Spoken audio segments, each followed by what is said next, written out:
Ce live-ci, il est donc destiné à faire un petit récap de ce qu'il s'est passé en 2025, des plans auxquels on pourrait s'attendre pour 2026, expliquer un peu ce qui s'est passé, ce à quoi on pourrait s'attendre. Mais avant de rentrer directement dans le vif du sujet, je vais peut-être d'abord me présenter, parce qu'il y a certaines personnes qui ne me connaissent pas forcément. Donc, mon pseudo, c'est Kara. Je suis trader professionnel dans un fonds d'investissement depuis quelques années maintenant sur le marché des cryptoactifs.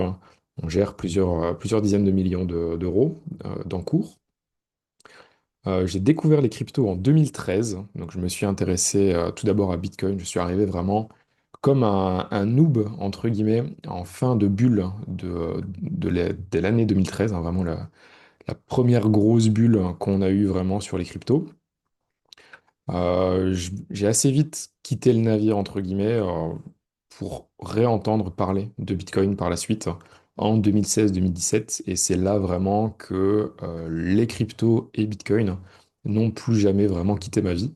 Donc, on connaît tous les cryptos d'un point de vue ou un autre. Il y en a qui arrivent par le côté mining, il y en a qui arrivent par le côté trading.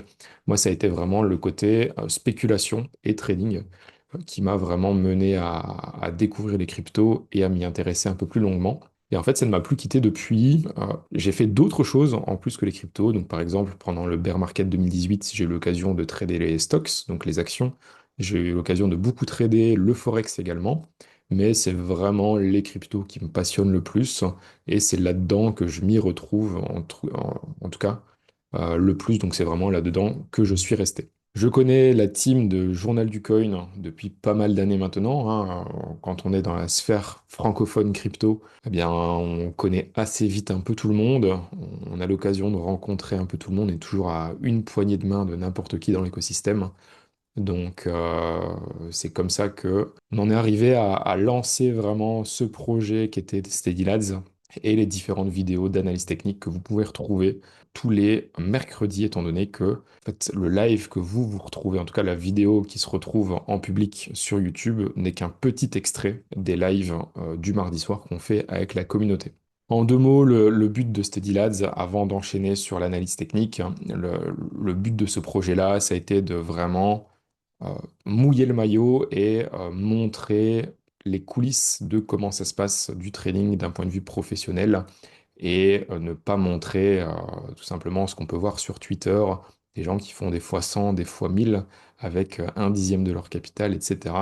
Nous, on est vraiment dans le concret et on partage nos plans, on partage nos points de vue de marché en permanence et surtout on répond aux différentes interrogations des membres tout simplement sur Steady Lads.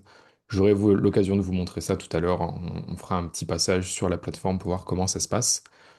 Avant tout, on va d'abord partir sur une analyse technique. Ce que je vais faire, je vais simplement couper le chat durant l'analyse de marché. Par contre, vous avez la possibilité de poser différentes questions dans la partie qui s'appelle questions-réponses.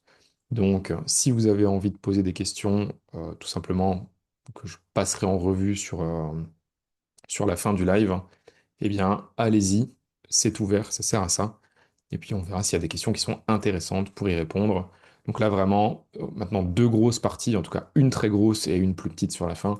Première grosse partie, c'est analyse du marché. Analyse du marché, qu'est-ce qui s'est passé en même 2024-2025, ce à quoi on peut s'attendre en 2026. Et en dernière partie, je vous montre un petit peu comment ça se passe sur Steady Lads. On vous fait une update de comment ça s'est passé, étant donné qu'on a lancé ça début septembre et que ça fait maintenant quelques mois que le projet est lancé. On démarre tout de suite. Comme je l'ai déjà expliqué plusieurs fois dans les vidéos, mais je le redis parce que certaines personnes ne le savent pas, j'utilise un outil qui s'appelle TradingView. Ça s'écrit comme ceci, TradingView, et c'est tout simplement l'outil en général que la majorité des traders utilisent pour faire de l'analyse technique, que ce soit sur le marché des cryptos, mais également sur les marchés actions, Forex, etc. C'est un outil qui est très complet, qui fonctionne très bien et qui est facile à utiliser. Je vous conseille de prendre un abonnement. Il y a différents abonnements pour TradingView. Je n'ai pas de lien référal ou quoi que ce soit à vous donner. Je ne suis pas payé par TradingView. mais les abonnements sont quand même, il y a pas mal de features en plus, des alertes, etc. Je vous donne un grand conseil, si vous voulez prendre un abonnement TradingView, deux choses, soit vous attendez certaines périodes de solde, on a eu le Black Friday il n'y a pas si longtemps, mais il y a d'autres périodes dans l'année, ou alors, petit tips, vous faites une période d'essai, je pense que vous avez 7 jours ou 30 jours peut-être d'essai. À la fin de la période, vous demandez à annuler et vous aurez un moins 50, moins 60, moins 70% de réduction sur votre abonnement TradingView. C'est quand même l'outil principal pour prendre des décisions de trading, donc essayer de gratter sur quelques euros d'abonnement quand on a un capital qui commence à être conséquent, c'est quand même un peu dommage. Si on peut avoir des outils qui sont corrects, eh bien, il faut savoir en profiter. Je vous disais donc que j'utilise TradingView. Ici, on se retrouve sur un indice crypto. Donc, TradingView propose pas mal d'indices crypto. Ici, vous le voyez dans le watermark derrière, donc vraiment ce qui est noté dans le fond de l'écran, c'est Total ES. Total ES, c'est quoi? C'est le crypto total market cap, donc la capitalisation globale du marché des cryptoactifs, excluding stablecoins. Donc c'est-à-dire qu'on exclut tous les stablecoins de ce calcul-là. En gros, ça représente vraiment l'entièreté du marché crypto qui nous intéresse, entre guillemets, étant donné que les stablecoins, c'est quelque chose de très intéressant, mais ça ne se spécule pas. On ne peut pas parier, par exemple, sur la hausse de l'USDC ou de l'USDT. Un USDC, ça vaudra normalement toujours 1 dollar, et un USDT, pareil, ça vaudra toujours 1 dollar. On est donc sur Total ES en 3D. Si on met en bougie, eh bien, une bougie représente 3 jours. Personnellement, j'utilise quelque chose d'encore plus simple que les bougies, j'utilise les lignes. Donc, chaque point d'une ligne, c'est en fait une clôture d'une bougie, tout simplement. Donc, j'utilise même pas les ouvertures. Mon but, c'est vraiment de pouvoir regarder quelles sont les tendances du marché et j'ai pas besoin de plus qu'une ligne pour pouvoir détecter ou en tout cas avoir une représentation réelle de cela. Donc, moi, j'ai vraiment un trading qui est très simple. C'est aussi pour ça qu'en général, on a des bons retours sur les vidéos et les partages de connaissances que je fais.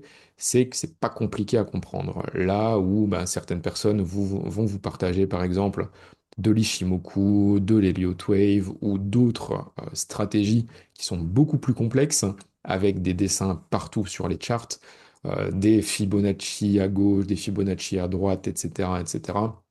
C'est très compliqué à comprendre. Et au final, au plus on a d'indicateurs sur un graphique, eh bien, au plus la décision à prendre par la suite est plus compliquée également, étant donné que vous avez, eh bien, plutôt des côtés verts, vous avez des côtés rouges, vous savez vraiment pas, comment dire, une direction claire à prendre et un plan qui est clair. Or, pour pouvoir prendre des bonnes décisions de trading, il faut déjà une stratégie et surtout, il faut pouvoir réfléchir correctement et prendre des bonnes décisions éclairées et simples à prendre, et pas des plans trop compliqués. Donc voilà comment vous allez voir mes graphiques. Alors, si vous avez déjà vu pas mal de vidéos sur le journal du coin, eh bien, vous vous en êtes déjà rendu compte. Moi, j'utilise principalement des horizontales et on pourrait même qualifier ça de box, donc des boîtes parce que le marché bouge dans deux situations différentes. Soit il est en range, ou alors il est en tendance haussière ou baissière. Donc globalement, soit le marché est à plat, soit il est en tendance. Le but, ça va être de pouvoir patienter durant les périodes de consolidation, comme par exemple ici, entre début 2023 et fin octobre 2023. Patienter parce que grosso modo, il n'y a pas grand-chose à faire dans ces périodes-là. Mais par contre, être actif quand on a des grosses périodes de tendance, là où réellement on va aller essayer d'aller faire un petit peu d'argent parce que ben, se prendre des stop-loss en permanence sur des marchés comme ça qui sont assez erratiques, ça ne sert à rien. Donc, qu'est-ce qu'il s'est passé en 2025? Ici, on est donc, comme je le disais, en 3D. Je dézoome au maximum et je montre même tout le bull run en réalité qu'on a connu sur Total. Donc, depuis 2023, on a eu un beau marché haussier sur les cryptos. Et on a eu plusieurs phases différentes. Donc on a eu un premier rebond début 2023 avant d'enchaîner avec une très longue consolidation. On se posait toujours des questions. Est-ce qu'on était enfin en nouveau bull market ou est-ce qu'on était simplement dans une pause réellement du bear market? Une consolidation qui casse par le haut, eh bien c'est quoi? C'est une reprise de marché haussier.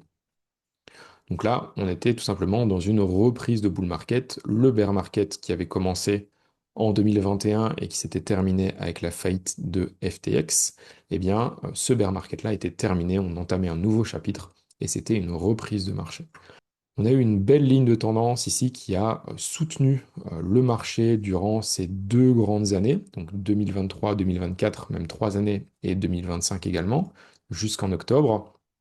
Depuis octobre, on a quand même un changement de marché qui est quand même assez radical, mais c'est pas perdu. Donc pour l'instant, si vous avez regardé la vidéo qui était sortie ce matin, enfin ce midi ou cet après-midi, vous aurez peut-être remarqué que j'avais un ton qui était assez pessimiste et assez bearish sur le marché, donc assez baissier. Je vais vous montrer pourquoi. On avait donc une grande ligne de tendance depuis le début du bull market. Cette ligne de tendance, on y a rebondi plus d'une fois et on l'a cassée. Donc la première grosse tendance ici a été cassée. Un deuxième point un peu plus négatif qu'on a eu, c'est quoi? C'est que si on zoome ici, on peut voir qu'on a eu une belle consolidation qui a démarré en juillet, donc globalement au milieu de l'été 2025, qui a duré jusqu'à fin octobre avant de vraiment casser pour venir faire des nouveaux plus bas. Quand on casse une consolidation par le haut, eh bien c'est une reprise de marché haussière. Quand on casse une consolidation par le bas, eh bien là on a possiblement un retournement de marché. Maintenant, tout va se jouer sur cette consolidation-ci. Comme on peut le voir, on a eu plus d'une fois une consolidation qui casse par le bas, mais la consolidation d'après reprenait de la hausse et on repartait en bull market. On l'a eu également ici, on l'a eu également en mars-avril 2025. Maintenant, tout va se jouer ici. Est-ce que la reprise de marché va se faire dans ce sens-ci ou est-ce qu'on va plutôt repartir vers le bas? Ça, c'est vraiment les deux scénarios qu'on a. Tant qu'on reste dans la consolidation ici, il y a globalement rien à faire. Il faut juste patienter. Il faut attendre de voir la direction que va prendre le marché. Pour l'instant, il n'y a rien de plus à faire. Alors, on avait, en zoomant, la possibilité de prendre des positions ici. C'est ce qu'on avait d'ailleurs fait avec Steady Lads. On avait pris des positions fin décembre, début janvier, pour une possible remontada de marché. Sauf que sur les derniers jours ici, on a quand même des gros ravalements baissiers qui ne sont pas du tout bullish, entre guillemets. C'est pas du tout très appréciable sur le marché, c'est pas ce qu'on a envie de voir non plus pour une reprise de marché qui est plutôt haussière. Ça, c'était vraiment pour Total. Si on va sur Bitcoin et qu'on dézoome vraiment encore plus et qu'on regarde depuis Inception, on peut voir que les différents marchés haussiers qu'on a eus et les différents bear markets, eh bien, c'était assez cyclique. Dans les bear markets, bon, je vais pas prendre le premier qui était peut-être un peu extrême, mais dans les cas d'après, les consolidations, en tout cas les retracements, se situaient généralement entre moins 70 et moins 80%. Si on regarde en 2017-2018, on a eu une correction de moins 80%. Si on regarde ce qu'on a eu en 2019, on a eu une correction de moins 60.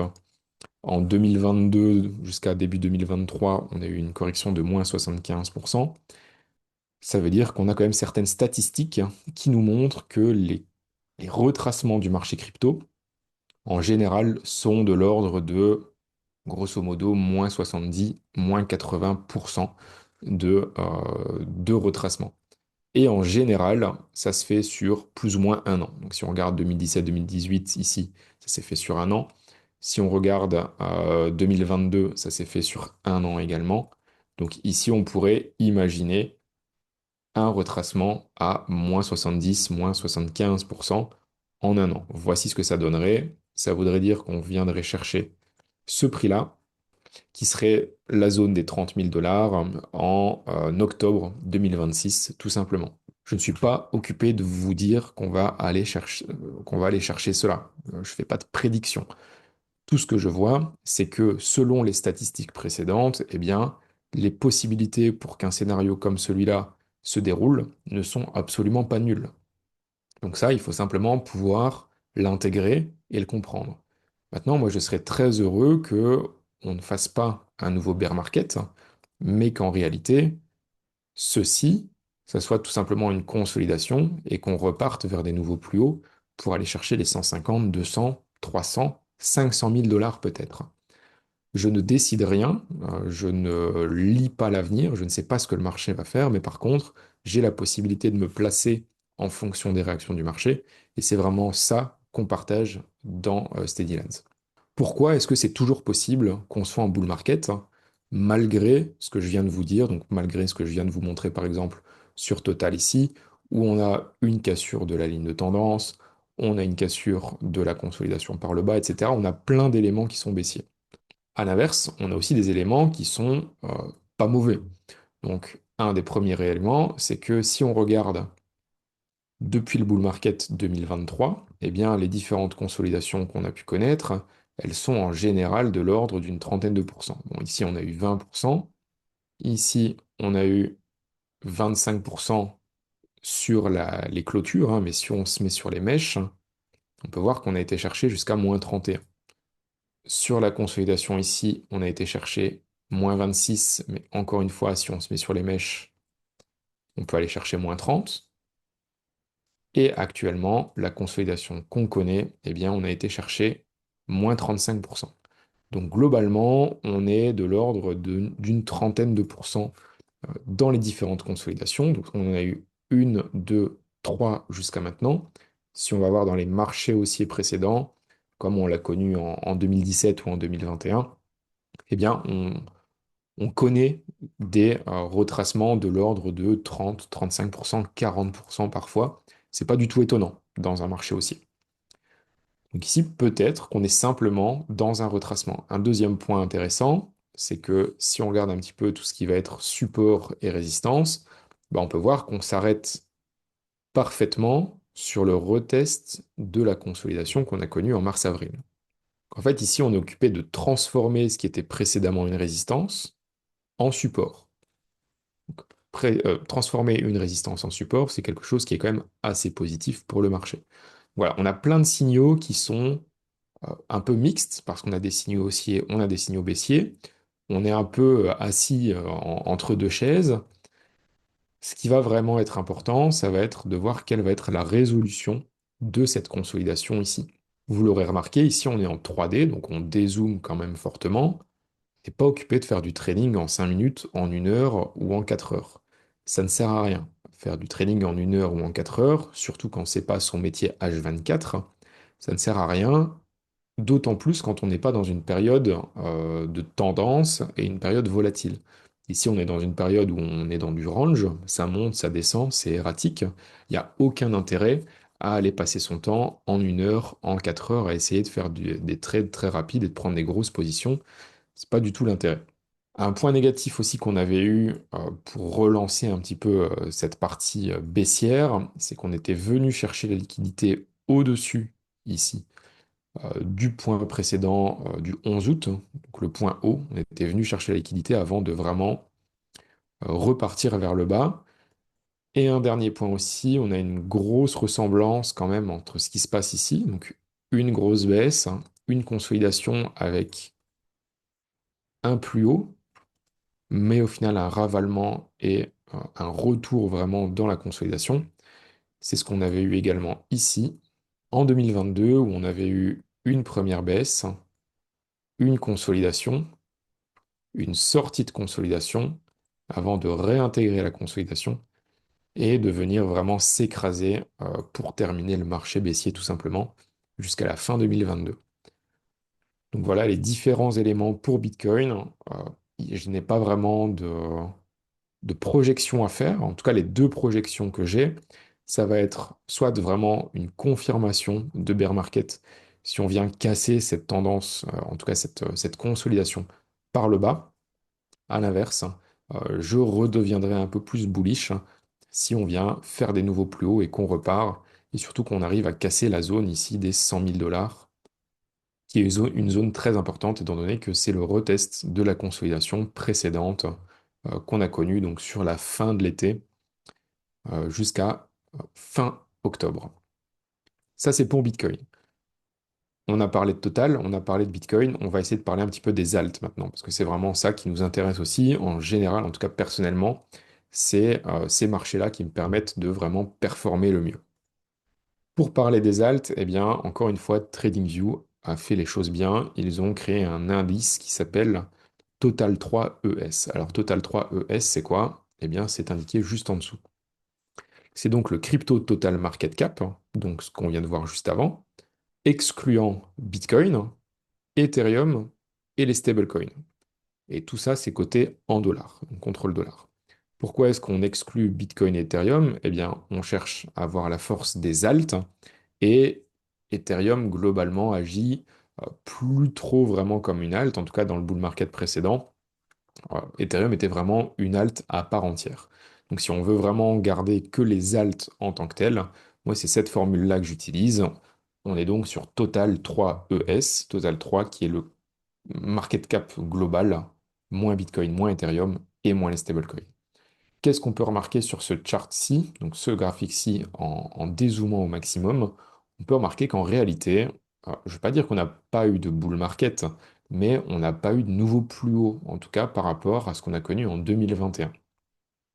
Donc le top de 2021, on l'a connu ici, début novembre 2021.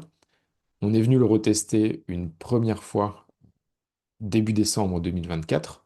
On s'en est approché fin octobre, début octobre, pardon, lorsqu'on était sur le top hein, sur Bitcoin. Malheureusement, on n'a pas réussi à casser vraiment ce ATH, donc le all-time high qu'on a connu en 2021. Pareil, on vient casser ici la ligne de tendance qu'on avait démarrée en 2023 et malheureusement, eh bien, on fait des nouveaux plus bas. Donc ça, c'est pas très positif sur les alts. Si on veut vraiment avoir une reprise des alts, un des très gros signaux pour une explosion des alts, ça va être vraiment la cassure de cette zone rouge ici. Ce all-time high de 2021, c'est vraiment la plus grosse résistance qui est au-dessus des alts pour le moment. Ça, c'est pour les alts par rapport à USD. On se retrouve encore une fois dans des périodes qui sont assez consolidantes, hein, vraiment des zones à plat où on rebondit, mais pas vraiment de direction claire. En tout cas, on ne fait pas encore de nouveaux plus bas par rapport à ce qu'on a connu début décembre. On fait un nouveau plus haut ici, mais qui est très timide et on vient ravaler juste après. Donc vraiment, pas grand-chose à faire sur les alts. On n'est pas sur des périodes de bottom où on pourrait se permettre de faire des achats long terme pour des alts. On n'est pas du tout dans ces périodes-là actuellement. Je le répète assez souvent sur SteadyLads, on n'est pas, enfin, on ne fait pas du buy and hold sur des alts, hein, parce qu'en général, dans la très très grande majorité des cas, ça finit très mal. Ça finit très mal parce que la plupart des alts finissent à quasiment zéro. On pourra passer dessus juste après, mais il y a très peu d'alts hein, sur lesquels faire du buy and hold, eh bien, ça paye. On va le voir ici avec Total 3 ES-BTC. Donc Total 3 ES-BTC, c'est quoi? C'est la même chose que Total 3 ES, mais coté en BTC. Ça veut dire qu'on compare la force des alts par rapport à Bitcoin. Et ce qu'on remarque, c'est que par rapport à Bitcoin, depuis 2021, les alts, eh bien, elles sont en marché baissier. Ça commence en haut à gauche, ça termine en bas à droite. On appelle ça un bear market, ou en tout cas un marché baissier. Donc ça veut dire que l'appétit des investisseurs pour les alts n'est pas présent depuis 2021. On a eu quelques rebonds. Si on regarde, hein, ici, on a eu des rebonds. On a eu différents rebonds. On en a eu un plus récemment au début de l'été. Mais ça reste des rebonds qui sont passagers et ça reste des rebonds dans une tendance globale baissière. Donc c'est des rebonds haussiers, on appelle ça des rallyes haussiers, dans des tendances baissières plus globales. Alors, il y a toujours moyen de faire de l'argent, en effet, sur ces périodes-là, ces périodes de hausse des alts, mais par contre, on est loin des périodes d'euphorie qu'on a pu connaître en 2017 ou qu'on a pu connaître plus récemment en 2021. Si vous êtes là depuis quelques mois, quelques années quand même sur le marché, vous aurez remarqué on n'a pas d'alt season. On n'a pas vraiment eu d'alt season, d'explosion des alts depuis assez longtemps. Donc, bah, tout simplement, il faut patienter que ce grand graphique ici, eh bien, se retourne. En fait, vous avez deux choix. Soit de vous patienter, soit de vous perdrez de l'argent. Donc, ça, c'est après à vous, entre guillemets, de décider. Est-ce que vous souhaitez garder votre capital pour le jour où ça se retourne, essayer vraiment d'aller pouvoir choper des multiples x5, x10, x20, c'est des choses qui se sont passées réellement? Ou est-ce que vous souhaitez quand même faire ce qu'on pourrait appeler du gambling, hein, de parier et essayer d'aller acheter le point bas extrême du marché sans aucune certitude et sans aucun plan? Si on prend par exemple des charts comme Atom, eh bien on peut se rendre compte que depuis le top qu'on a connu en 2021, on est à moins 95%. Si vous aviez investi à 1000 euros là-dessus, eh bien il vous en restera plus beaucoup, peut-être de quoi manger un resto et encore. Donc c'est pas vraiment des bons investissements. C'est pour ça que je ne recommande jamais de faire du buy and hold sur les alts. En tout cas, tant que ce graphique-ci ne se sera pas retourné. Alors, qu'est-ce qu'on va attendre pour pouvoir rentrer sur les alts? Eh bien, on va attendre déjà une cassure de cette trendline rouge ici, et surtout une tendance haussière, une reprise de tendance haussière. Et une tendance haussière, c'est quoi? La définition d'une tendance haussière, ce sont des points hauts qui sont toujours plus hauts et des points bas qui sont toujours plus bas, plus hauts, pardon, également. Ça, c'est la définition d'une tendance haussière. L'inverse, eh bien, c'est une tendance baissière. Et une tendance baissière, on va pouvoir le montrer sur le graphique, c'est quoi? Ce sont des points hauts qui sont toujours plus bas et des points bas qui sont toujours plus bas également. Ça, c'est la définition d'une tendance baissière. Donc nous, ce qu'on aimerait voir, c'est peut-être faire un premier point bas plus haut que le précédent ici, où on aurait un retournement pour aller rechercher un point haut d'après, hop, et continuer un enchaînement comme ceci de tendance haussière. Et c'est là vraiment qu'on aurait des multiples à faire sur les alts, tout simplement. Ça paraît simple, hein. C'est facile à dire, c'est facile à expliquer. À mettre en application, c'est un peu plus compliqué. C'est pour ça que je suis là pour, entre guillemets, partager mon expérience, hein, et mes connaissances là-dessus. En tout cas, vous partagez les choses par lesquelles je suis déjà passé par le passé. Et c'est aussi surtout donc très difficile à mettre en œuvre et surtout c'est difficile de patienter pour attendre cela. On sait qu'on doit attendre un scénario qui va vraiment se dérouler où ça va être clair et ça va vraiment, je vais pas dire être facile, mais en tout cas ça se verra que les alts sont mûrs pour un rebond, mais il faut savoir patienter jusqu'à là et ça souvent c'est le plus compliqué. Si on passe maintenant sur Total ES moins BTC.D, donc ici on est sur allez, la dominance de Bitcoin, pardon, le Total ES, donc on est sur le crypto market cap global, là, sauf les stablecoins, donc l'ensemble des cryptos, moins la dominance de Bitcoin, donc on est globalement sur la même chose qu'on vient de présenter juste avant, ce sont les alts, hein, la dominance des alts dans le marché. Et on peut voir que on voit la même chose. On a vraiment cette grosse tendance baissière ici.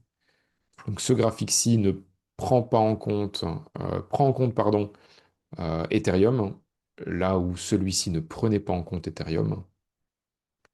Mais grosso modo, on se rend compte qu'on est vraiment dans une tendance baissière, dans la même veine que ce qu'on connaît ici, hein. Donc on est vraiment dans quelque chose qu'on appellerait bearish, c'est baissier tout simplement. Si on devait passer maintenant sur les big caps, donc Ethereum, Solana, eh bien, comme pour Total 3 ES, on se rend compte qu'on n'a jamais vraiment dépassé les all-time high de 2021. Donc la plus grosse résistance, encore une fois, sur ce marché-là, ça va être cette ATH ici aux 4800 dollars, grosso modo. Alors maintenant, qu'est-ce qu'on va faire? Est-ce que actuellement, on est ici dans une zone de consolidation et on va pouvoir repartir à l'attaque, ce qui nous donnerait en réalité une sorte de compression en dessous de la résistance. Et donc là, on aurait un pattern qu'on pourrait appeler un triangle ascendant ou aussi appeler un VCP, un Volatility Contraction Pattern, donc une contraction de la volatilité en dessous de la résistance. Et par la suite, une explosion du prix? Ou alors, est-ce qu'on est actuellement non pas dans une consolidation pour un rebond, mais tout simplement une sorte de biseau ascendant, de drapeau baissier ou quoi que ce soit, et en fait, on est plutôt dans un pattern comme celui-ci. Là, aucune idée, on est vraiment, encore une fois, comme pour Total, comme pour Bitcoin, on est un peu coincé entre deux scénarios, et on attend d'avoir une résolution de cela. Donc ça, c'est pour Ether, pas grand-chose de plus à dire par rapport à ça. Ce qu'il faut surtout garder à l'œil, c'est d'avoir une période de consolidation assez longue, donc que ça soit celle-ci, ou si on continue de baisser, peut-être une consolidation comme ceci, et repartir, et de venir aller vraiment essayer d'acheter la cassure de cette consolidation pour une reprise de marché. Ça, c'est vraiment ce genre de setup qui est le plus intéressant sur le marché à trader parce qu'on peut avoir des très bons multiples et surtout des ratios risk-reward qui sont très bons. Sur Sol, on est exactement dans la même configuration. On n'est pas venu faire des nouveaux plus hauts par rapport à l'ATH de 2021. Donc, il faut savoir que Sol et Ethereum, ça fait quand même partie des actifs les plus forts sur le marché, hein. Ça reste les big caps. En plus de Bitcoin, on a vraiment un trio de tête quand même qui est Bitcoin, Ethereum, Solana. Parce qu'il y a énormément d'alts qui sont bien, bien plus bas que leur top qu'ils ont connu fin 2021. Ici, on est vraiment sur des alts qui au moins ont été rechercher leur résistance dans ce bull market 2024-2025. Sur Sol, on est globalement sur une période de support ici. On est dans ce qu'on pourrait appeler un range, hein, donc vraiment une période de volatilité entre une borne haute et une borne basse. Et actuellement, ben, on rebondit, on est plutôt proche des supports. Personnellement, je ne joue pas les rebonds dans un range, hein. Je ne vais pas aller jouer le rebond sur le support, shorter la résistance, etc. Je préfère juste rester patient et attendre une résolution du range. Donc je pense que si on vient casser ici la zone des 250-260 dollars, eh bien c'est là où on pourrait vraiment avoir une explosion sur Solana. À l'inverse, j'ai pas trop envie de voir quand même une cassure des 130 et même plus largement des 100 dollars parce que on pourrait avoir une grosse redescente juste après. Au niveau des alts en tant que tels, j'ai pris une sélection de quelques alts, donc trois alts qu'on me demande souvent. Il y a du Tao, du XRP et du Doge. Donc on me parle très souvent de Tao. Tao qui est compliqué, compliqué, beaucoup de volatilité. Globalement, si on dézoome un peu et qu'on regarde ce graphique-là, on peut voir deux choses. Globalement, on peut voir quand même une tendance baissière ici, parce qu'on voit ici que ça baisse, là ça baisse, là ça baisse. Donc globalement, on est sur des tendances baissières, même si on a plutôt une zone de support qui est à plat, entre, allez, au-dessus des 200 dollars, grosso modo. Pour l'instant, j'ai pas vraiment de setup qui se présente sur Tao, que ce soit à court ou long terme. Il faudrait que cette période ici, en tout cas cette tendance baissière, puisse s'infléchir. Donc, est-ce qu'on pourrait aller rechercher une consolidation un peu plus à plat ici, avec une reprise haussière, plutôt que bah, des points bas qui sont toujours poussés plus bas les uns que les autres? Il faudrait essayer d'aller chercher des nouveaux plus hauts et faire vraiment des pointes de hausse, là où pour l'instant c'est simplement de la baisse continue. Donc faire du buy and hold sur Tao, pour moi, mauvaise idée tant qu'on n'a pas de retournement de tendance. Tao, ça reste une alt, le marché des alts n'est pas porteur, on l'a vu, hein.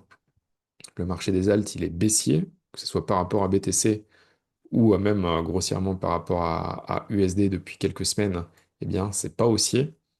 Il vaut mieux patienter, prendre son mal en patience et revenir à l'achat lorsque le marché se sera retourné et lorsque le marché donnera des signes de retournement sur les indices globaux. C'est très rare d'avoir une coin ou deux qui arrivent à sortir du lot. Quand il y en a une qui arrive, eh bien déjà, il faut trouver la bonne, il faut réussir à se placer correctement, etc. Donc, compliqué vraiment de jouer à contre-courant réellement. On parle ensuite de XRP. Donc XRP, lui, il est venu faire un nouveau plus haut par rapport à 2021. Hop, comme ceci en 3D. Et on est actuellement occupé de consolider au-dessus de ce point du top d'avril 2021. Alors XRP, c'est un coin qui est très volatile. J'avais quand même publié, c'était ici, le pump, hein, pour ceux qui étaient déjà là, début de l'été. On avait énormément parlé d'XRP dans les vidéos avec la potentielle alt season. On avait eu un beau pump, mais par la suite, gros ravalement baissier. Malheureusement, grosse baisse et on vient rechercher le support. Tant qu'on reste au-dessus du support, je pense qu'on peut avoir des belles hausses à venir sur XRP. J'y mettrai pas ma main à couper cependant, avec pas vraiment de certitude par rapport à ça. Mais en tout cas, ça vaut le coup d'être remarqué, c'est que ben, XRP reste quand même un actif qui a pu monter, un actif qui reste au-dessus d'un support et qui reste tout simplement intéressant. Donc pour ça, il va falloir se placer correctement en zoomant un peu plus. On n'est pas sur des coins à garder en buy and hold, encore une fois, hein, parce que rien ne nous dit qu'on va rester au-dessus de ce support-là, étant donné que bah, le marché global des alts n'est pas porteur. Donc si le marché n'est pas porteur, eh bien on n'a aucun intérêt à rouler à vélo face au vent. C'est toujours plus simple hein, de prendre le vent dans le dos ou de rouler dans une descente. Et bien là, c'est exactement la même chose. On va chercher à accompagner le marché et ne pas jouer contre lui. Donc actuellement, chercher à rentrer sur XRP, c'est un peu jouer contre le marché. Au niveau de Doge, hein, Doge par rapport à USD, on avait une très belle reprise de marché depuis 2023, en tout cas une tendance qui était assez haussière. Doge se portait plutôt bien, on avait eu un premier gros pump, une consolidation. On reprenait pas mal avec une belle ligne de tendance qui servait de support, sauf que ben, mi-octobre, on a eu la cassure vraiment de cette ligne de tendance-là, malheureusement, et Doge s'écrase depuis. Donc encore une fois, on n'est pas dans du buy and hold.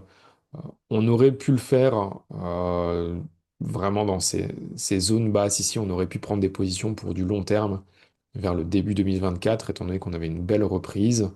Mais là, on a vraiment cassé la tendance haussière. Toute la dynamique qu'on a connue depuis fin 2023, eh bien, elle a été cassée avec ce breakdown qu'on a connu mi-octobre, tout simplement, 2025. Donc maintenant, il va falloir attendre une seconde consolidation, une cassure de la consolidation, et tout simplement essayer de prendre des positions avec un risk-reward qui est correct.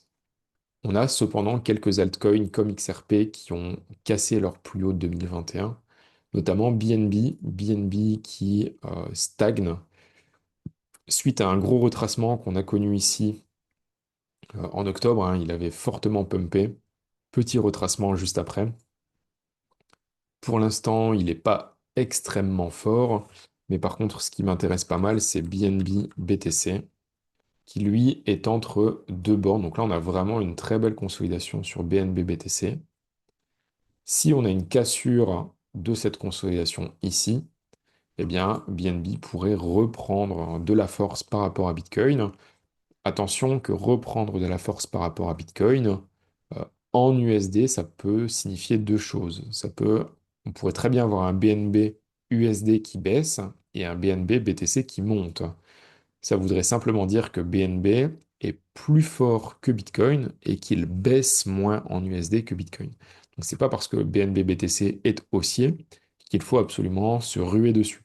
Il faut regarder BNB BTC pour voir sa force relative par rapport à Bitcoin, mais il faut également regarder BNB USD pour savoir, ok, est-ce que par rapport à l'USD, je vais gagner de l'argent ou non. Et enfin, XMR, Monero, j'en parlais il n'y a pas si longtemps, notamment sur Twitter. Pour ceux qui veulent me suivre, je ne publie pas énormément, il faudrait que je publie un peu plus. Mais mon Twitter, c'est Kara. Vous pourrez me retrouver assez facilement. Je pense que le Twitter de Journal du Coin avait republié certains de mes posts. J'avais partagé cela également sur Steady Lads, où j'avais dit, bah voilà, on a une résistance à 500 $.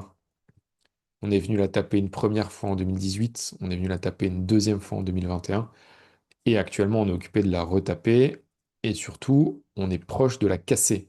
Donc ça, c'était surtout très important.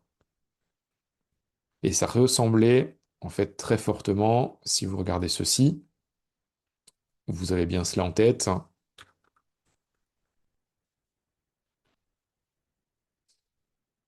ça ressemble quand même très fortement à ceci, sachant que ceci, c'est quoi? C'est XAG. XAG, c'est l'argent, donc le métal précieux, l'argent. Et globalement, Monero serait peut-être occupé de faire ici ce petit retest-là. On a un setup qui est quand même très franchement similaire. Je vous remets Monero maintenant. Ça ressemble très fort avec un pump, une consolidation. Et ici, un retest actuellement de la zone. Alors, je vais me remettre comme ceci. Je vais l'afficher. Et on peut voir qu'on est venu rechercher vraiment le point de retest à grosso modo 500 dollars, un petit peu en dessous, mais c'était quand même un très bon point d'entrée que j'avais partagé d'ailleurs dans Steady Lads, malheureusement qui n'est pas tradable partout, notamment sur Binance par exemple, je pense qu'il n'est pas disponible en spot. Donc voilà un petit peu ce qui m'intéresse pour les prochains mois, en tout cas pour l'avenir des cryptos pour l'année 2026. Beaucoup de choses qui peuvent se passer. Tout dépendra de comment on arrive à sortir de ces consolidations ici les unes après les autres. On verra vraiment ce que ça va donner par la suite.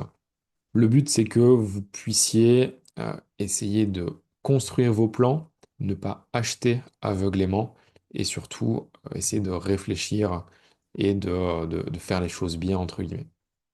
J'ai maintenant l'occasion de vous montrer, parce que je pense qu'il y a pas mal de gens que ça intéresse, hein, qu'est-ce que ça donne chez Steadylands. Steady ça a été lancé, donc je l'avais noté ici sur le chart de Bitcoin, ça a été lancé globalement en top de marché, vraiment début septembre 2025.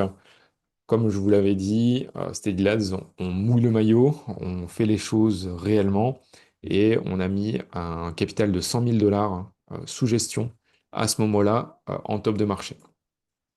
Où en est-on sur ce capital de 100 000 dollars? Eh bien, tout simplement, on est en négatif par rapport à la somme de départ des 100 000 dollars.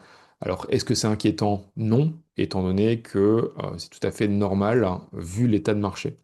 Donc, on fait mieux que le marché. Ça, c'est déjà une première chose. Donc, on fait mieux, par exemple, que du buy and hold sur du Solana, de la VAX et autres.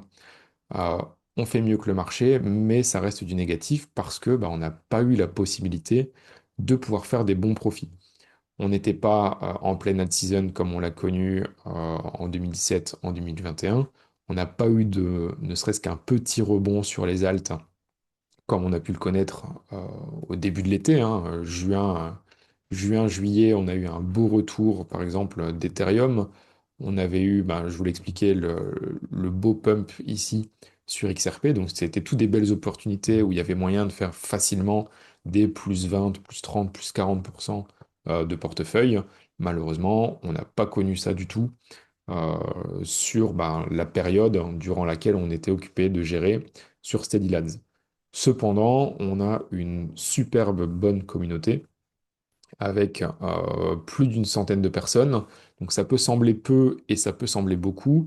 Le but vraiment qui est recherché sur ces liens, c'est pouvoir avoir des interactions entre nous et bah, notamment avec moi également. Moi, je peux vous partager mes analyses.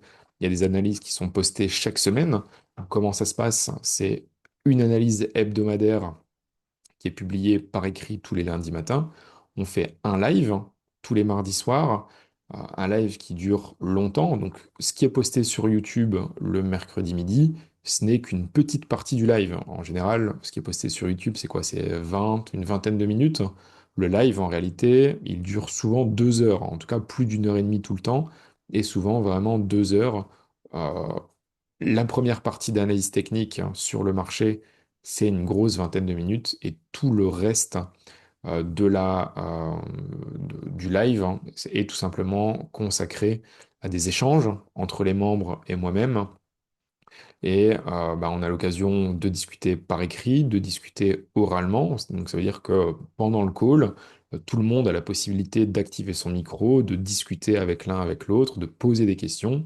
Et il n'y a jamais aucune question qui n'est pas répondue. Donc, s'il y a des questions qui sont posées, on y répond tout le temps, que ce soit par écrit sur le forum Steady Lads ou que ce soit en live également lors des séances de discussion, etc.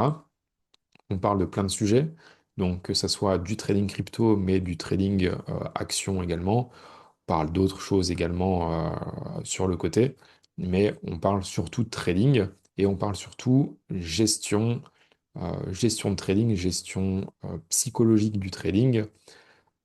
Est-ce que en 2026, vous êtes prêt à reprendre un petit peu en main votre capital ou est-ce que vous allez continuer à acheter des alts et avoir 50 alts en portefeuille qui vont finir par faire moins 90%? Ça, entre guillemets, c'est un peu à vous de voir, mais c'est vraiment dans ce but-là qu'on a créé Steady Lads et c'était vraiment dans le but de pouvoir éduquer un minimum. Je vais vous partager d'ailleurs cela. Hop, normalement, ça switch d'écran et ici, vous devriez pouvoir voir directement Steady Lads. Donc, comme je disais, hein, il y a des posts qui sont faits tout le temps sur la communauté, des posts aussi bien par moi-même que par les différents membres, avec différentes analyses, etc. On a évidemment les analyses hebdomadaires qui sont publiées, donc une par semaine depuis le tout début. On a pas mal de points de connaissance, donc des explications des patterns que j'utilise, quel est le time frame que j'utilise, les leviers, etc. Comment est-ce que réellement je trade, parce que c'est un peu ça le but, c'est de vous expliquer en tant que professionnel, en tant que gestionnaire sur un fonds, comment est-ce que ça se passe? Parce que c'est pas forcément quelque chose que tout le monde a accès. Je pense pas que tout le monde connaisse un trader dans sa famille, dans ses amis, à qui il peut poser des questions et avec qui il peut discuter chaque mardi soir pendant 2 heures.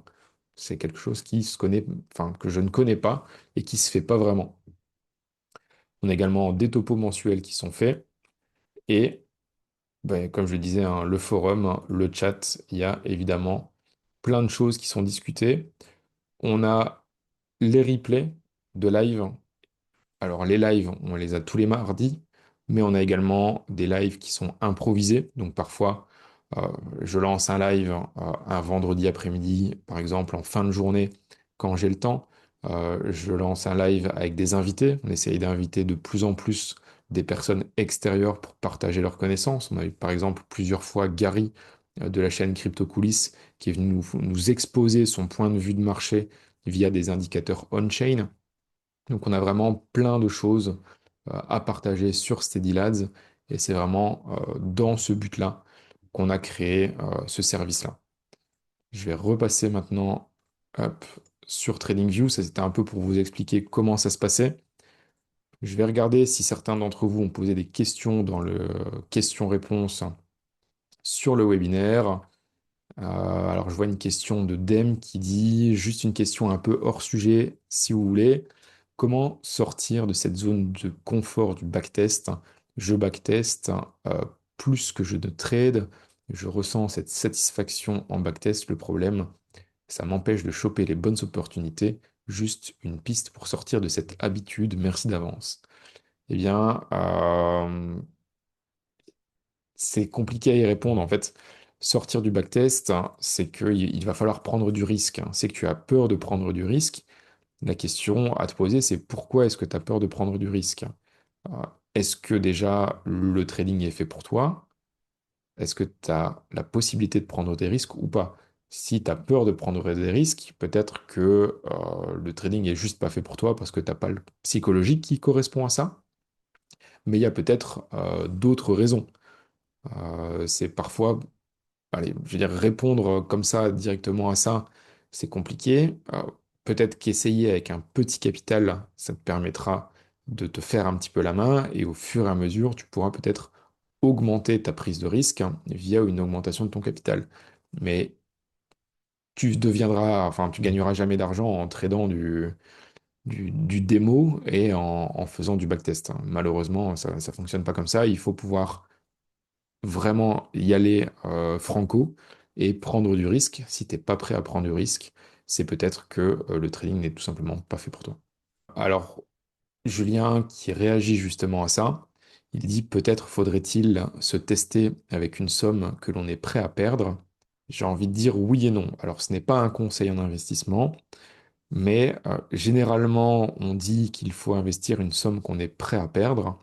Le problème, quand on investit une somme qu'on est prêt à perdre, c'est qu'on va la perdre, justement. Et le problème, c'est qu'on ne va pas faire attention, on ne va pas faire des plans corrects, on va acheter tout et n'importe quoi, on va buy and hold, etc. Si on investit une somme qu'on n'est pas prêt à perdre, eh bien là, on va y réfléchir à deux fois avant de prendre position. On va vraiment faire un plan qui est correct. On va faire un risk management qui est correct. On va calculer la taille de sa position. On va essayer de voir quelles sont les bonnes entrées, pas se précipiter, prendre son temps, etc. Donc on dit souvent une somme qu'on peut être prêt à perdre. Moi j'ai tendance à dire non, mais encore une fois, c'est pas un conseil en investissement et il faut vraiment le faire très sérieusement, quoi. Qu'est-ce que j'ai d'autre comme question? Je pense que c'est plus ou moins tout. Il y a une question de Anthony. Merci pour cette présentation très claire et instructive. Je me suis fait piéger par le crack Trump du 10 octobre dernier et la baisse brutale puis continue qui s'en est suivie. Je n'étais pas disponible à ce moment-là et encore trop peu novice sur les outils. Du coup, je n'ai pas pu vendre. Même mes ordres ont sauté le 10 octobre et depuis, j'ai toujours mes positions de l'été, début de l'automne 2025, sauf Ethereum que j'ai vendu. Aujourd'hui, j'ai du Sol, du SUI, du Tao, du Inge et du MLC entre moins 40 et moins 80%. Aïe aïe aïe. Je n'ai pas de capital additionnel à placer aujourd'hui, je suis donc piégé. Que puis-je faire? J'ai la sensation que je vais devoir encore tenir mes positions ad vitam aeternam. Encore merci. Eh bien, on va prendre un exemple ici. Je vous parlais de Bitcoin où on avait, selon les statistiques, quand même certaines probabilités pour qu'on aille chercher la zone des 30 000 $. Encore une fois, si on se base sur les statistiques, je ne dis pas qu'on va aller là-bas, mais statistiquement, il y a des chances pour qu'on aille chercher les 30 000 $ après quelques mois, voire un an ou deux. Imagine que tu étais rentré en position ici au top, vers les 100 000, les 120 000 $ et tu es toujours en train de buy and hold à 90 000 $. Et que tu te dis, ouais, j'ai déjà perdu 25% sur mon capital, c'est beaucoup trop, qu'est-ce que je fais? Je peux pas accepter ma perte, etc.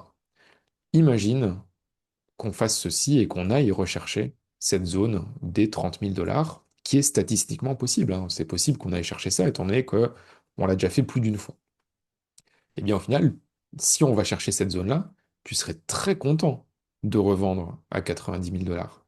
Donc il faut essayer de relativiser, de dézoomer et de se dire que prendre une perte, bah, c'est pas fatal. Et parfois, vaut mieux prendre une perte que de garder ses positions éternellement. Parce qu'en fait, votre capital, si vous le perdez totalement, eh bien, vous ne pouvez plus travailler avec.